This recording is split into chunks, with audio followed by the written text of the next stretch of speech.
warahmatullahi wabarakatuh. Halo teman-teman, kenalin aku Tena. Aku Kak Ilifa. Hari ini kita akan membedah buku novel Hai Ibnu Yazan karya Ibnu Tufail. Yuk dengerin sedikit ceritanya. Hai Ibnu Yazan adalah sebuah kisah filosofis dari Ibnu Tufail yang mengisahkan tentang kelahiran seorang bayi yang memiliki dua alasan. Alasan yang pertama adalah percampuran antara tanah dan air yang dimasukkan ruh manusia. Sedangkan alasan yang kedua adalah pernikahan seorang raja dengan saudari perempuannya. Karena takut akan raja, Hai dimasukkan ke dalam peti dan dibiarkan mengapung begitu saja di atas laut. Hai diasuh oleh seekor rusa yang kehilangan anaknya. Hai hidup di lingkungan binatang namun tetap tumbuh sebagai manusia seutuhnya.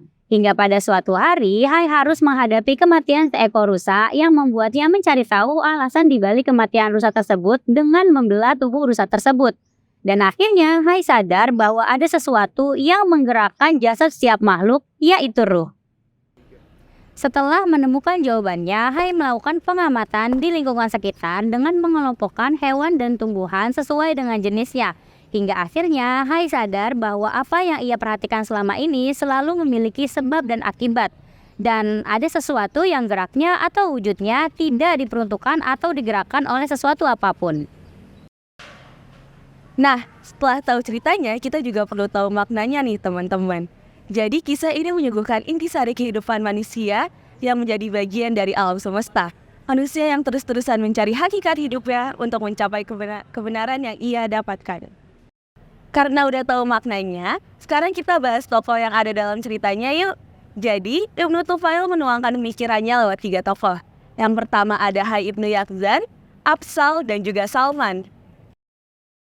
Hai Ibnu Yazan adalah tokoh utama yang diceritakan sebagai manusia menyendiri, yang mengamati semua realitas termasuk sang pencipta. Afzal dan Salman merupakan pemeluk agama yang dibawa oleh Nabi Muhammad SAW. Afzal sebagai pemeluk agama yang berorientasi pada tawil, sementara Salman menghindari tawil karena lebih berorientasi pada nasi-nasi lahir. Seperti yang dilakukan oleh Hai Ibnu Yazan, beliau melakukan percobaan secara empiris untuk memahami lingkungannya. Kekuatan akal juga dijelaskan oleh Al-Jabari loh. Beliau mengkonsepkan epistemologi menjadi 3 bagian, bayani, irfani, dan burhani. Untuk mendapatkan pengetahuan, kita bisa menggunakan akal atau burhani. Dalam hal ini, akal manusia menjadi alat untuk mengoptimalisasikan daya pikir manusia yang berwawasan dan juga berpengetahuan. Menurut aku, Hai Ibnu Yazan menunjukkan bagaimana manusia mengambil keputusan secara langsung melalui rasional dan berbasis pengamatan gitu ya. Dan selain itu juga, Hai itu melakukan pengamatan secara langsung kepada manusia, alam semesta, dan Tuhan dengan pemahaman batiniah. Berarti keren banget gak sih analoginya? Setuju, keren banget ya Kak. Dari sini kita bisa belajar kalau ternyata pengambilan keputusan yang baik itu butuh pemahaman yang dalam soal situasi dan kondisi yang sedang terjadi. Dari sini kita bisa belajar ya dengan novel karya Ibnu. Emang ya Kak, Ibnu Tufail itu selalu menginspirasi kita lewat karya-karyanya, termasuk novel Hai Ibnu Yazan.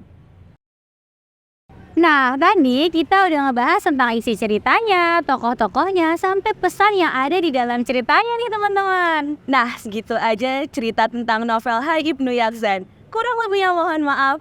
Wassalamualaikum warahmatullahi wabarakatuh. Bye-bye!